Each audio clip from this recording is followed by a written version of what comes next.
അമൃതതീരം trust A grade winners ട്രോഫിക്കും KT. Paul A grade runners ട്രോഫിക്കും വേണ്ടി തൃശൂർ ജില്ലാ പഞ്ചായത്തും തൊയക്കാവ് കാളിമാക്കൽ തീരം ബോട്ട് ക്ലബ്ബും സംയുക്തമായി നടത്തുന്ന 16ാമത് തീരം ജലോത്സവം സെപ്റ്റംബർ 7 ഞായറാഴ്ച ഉച്ചതിരിഞ്ഞ് 2:30 ജില്ലാ പഞ്ചായത്ത് പ്രസിഡന്റ് വി.എസ്. പ്രിൻസ് ഉദ്ഘാടനം ചെയ്യും.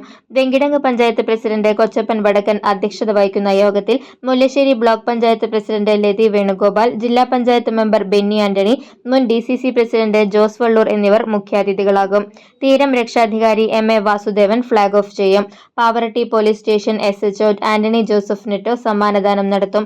13ഓളം ക്ലബ്ബുകൾ ജലോത്സവത്തിൽ പങ്കെടുക്കുമെന്ന് ഭാരവാഹികളായ മണികണ്ഠൻ മഞ്ചറമ്പത്ത്, എം.എ. ഹരിദാസ്, എം.കെ. രജീഷ്, സി.കെ. അശോകൻ എന്നിവർ വാർത്താ സമ്മേളനത്തിൽ അറിയിച്ചു. ജില്ലാ പഞ്ചായത്ത് പ്രസിഡന്റ് പ്രിൻസാണ് ഉദ്ഘാടനം നിർവഹിക്കുന്നത്.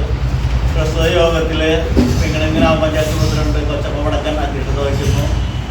മുഖ്യാതിഥികളായിട്ട് എത്തുന്നത് നമ്മുടെ ബ്ലോക്ക് പഞ്ചായത്ത് പ്രസിഡന്റ് ലതി വേണുഗോപാൽ, പിന്നെ നമ്മുടെ ബെന്നി ആന്റണി ജില്ലാ പഞ്ചായത്ത് മെമ്പർ, ജോസ് വള്ളൂർ മുൻ ഡി.സി.സി പ്രസിഡന്റ്, ഇങ്ങനെയുള്ളവരാണ് മുഖ്യാതിഥികളായിട്ട് എത്തുന്നത്.